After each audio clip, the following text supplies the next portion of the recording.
Assalamualaikum Pak. Oh, waalaikumsalam. Ya, ada apa ini? Ini Pak, kita pengen nih penjelasan dari Bapak, Ya. seorang ahlinya ahli ya.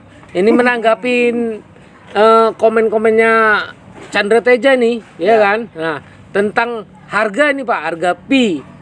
Nah, dia ini nggak tahu ya bahwasanya pi itu sangat berharga Pak. Ya. Nah, coba Bapak jelaskan nih kepada Chandra Tejanya ini, kenapa Chandra harga Tejanya. ya, kenapa harga pi bisa segitu tingginya yang nggak bisa dipikirkan sama Chandra Teja? Oh.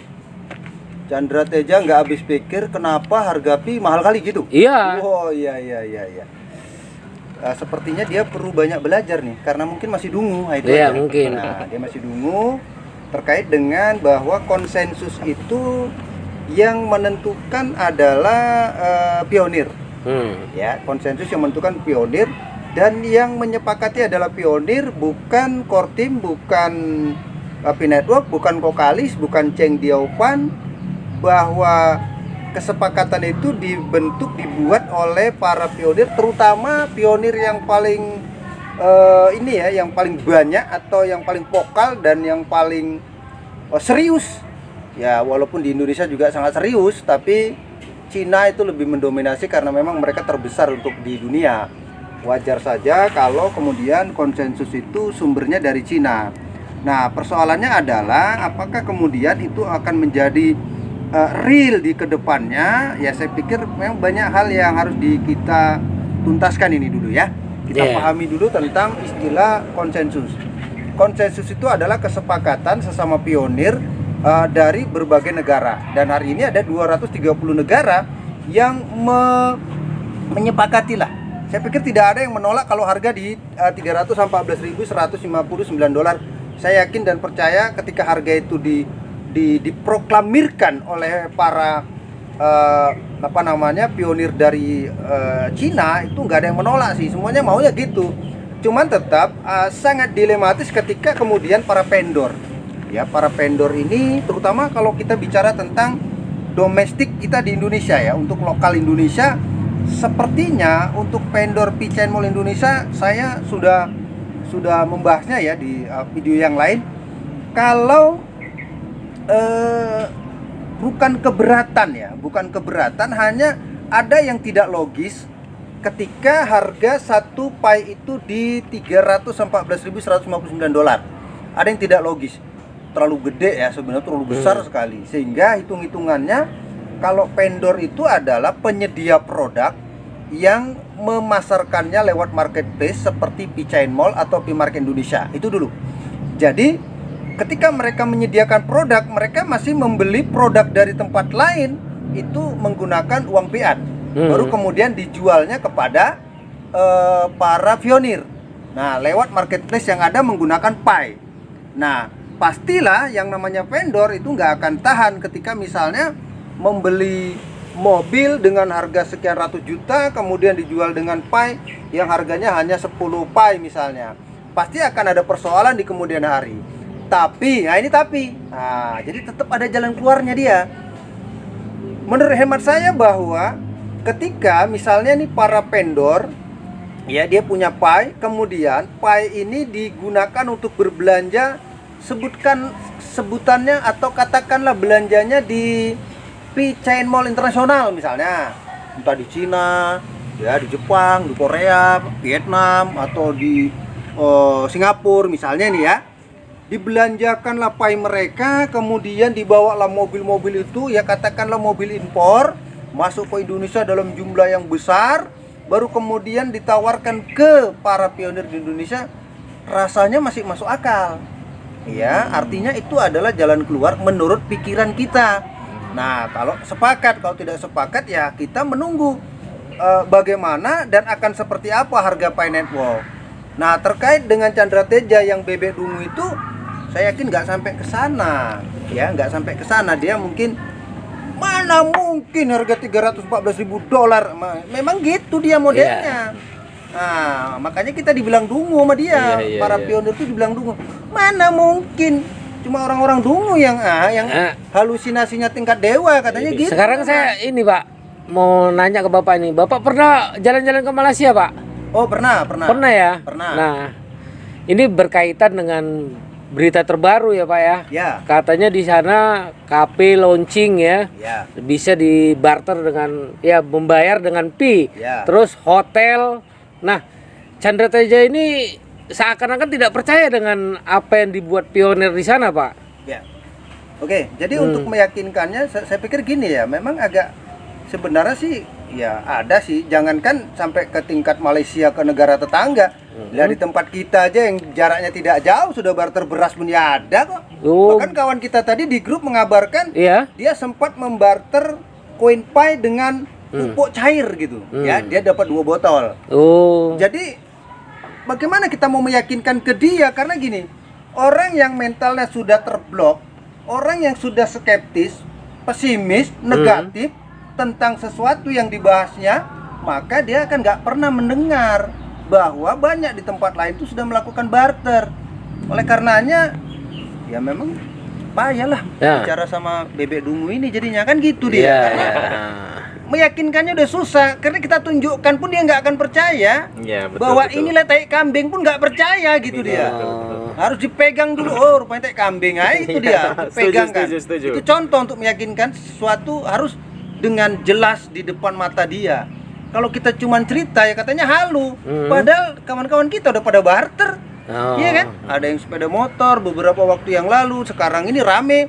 Ada yang barter beras, ada yang les speaker, ada mixer, ada apa lagi ya? Kemudian ada berbagai macam mainan. Udah seperti itu sudah. Nah, ada lagi Pak pertanyaan. Ya. Ya kan? Nah, ini Pican Mall Indonesia akan segera dirilis ya. Ya. Nah, di Cina udah gembar-gembor. Ya.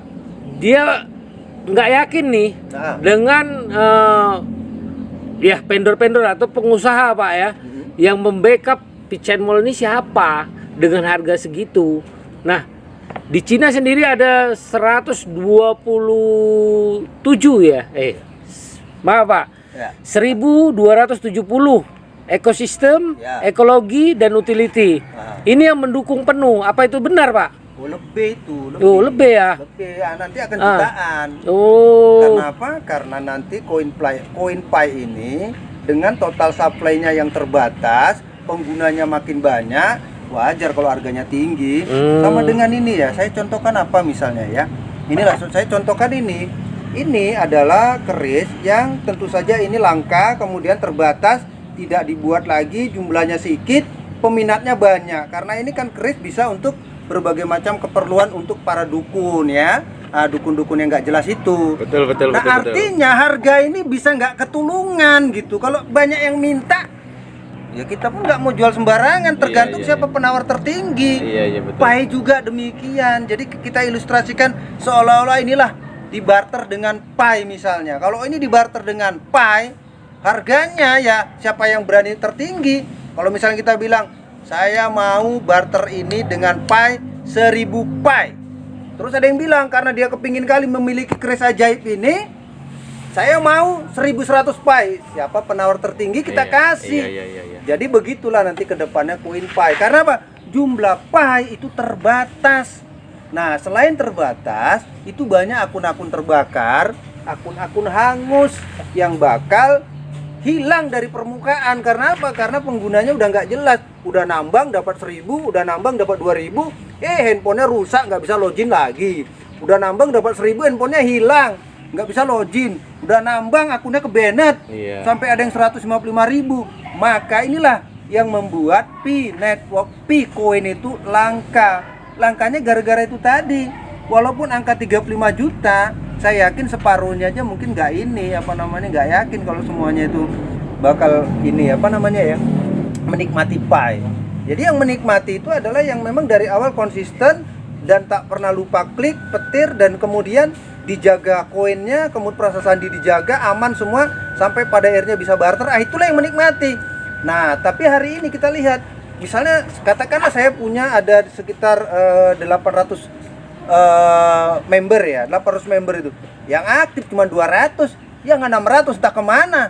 Jangan-jangan yang 600 akunnya sudah kebanet lah, akunnya sudah hilang lah, udah ditelan bumi lah, atau orangnya pun sudah meninggal. Ya itu kan terbakar, berarti koin Pi jumlahnya sangat sedikit yang beredar. Wajar kalau harganya Mahal ya. Itu. Nah Pak, ini kan setelah kita jelaskan, Ya, ini ya, kan ya. apa dia tambah yakin dengan Pi atau semakin dia membilang Pioneer ini bebek dungu? Ya dengan penjelasan Bapak tadi sudah lebih jelas, ya kan? Nah, Chandra Teja ini kan cuma membahas itu dengan screenshot, tidak memahami ke dalamnya Pi. Ya. Nah, Bapak bisa menjelaskan gimana teorinya Chandra Teja ini bisa membahas dengan screenshotan itu? Orang yang mental blocknya sudah tertutup, apapun berita yang disampaikan walaupun itu bagus, tetap menolak. Ya, tetap menolak. Kita tahu, ini saya contohkan aja. Why teman-teman, surga itu ada nanti setelah kita meninggal dunia dan ada hari perhitungan. Sudah, kita kasih tahu bahwa surga itu ada, tapi apakah semua orang percaya? Tidak. Iya. Tapi apakah semua orang percaya? Iya. Ada orang percaya, ada yang tidak, ada yang percaya, ada yang tidak, ada yang tidak percaya, ada yang percaya. Itulah hukum iya dan tidak. Jadi Chandra Teja mungkin masuk kategori yang tidak tadi, bahwa kita bilang hanya orang-orang yang beriman yang akan masuk surga. Ya dia tidak percaya. Ya karena apa? Ya persoalannya itu tadi. Nggak semua orang bisa mempercayai Pi. Ya termasuk Chandra Teja salah satunya. Mantap, mantap. Ya. Cukup jelas ya. Ya pesan dan kesannya Pak buat para pioner yang setia. Ya.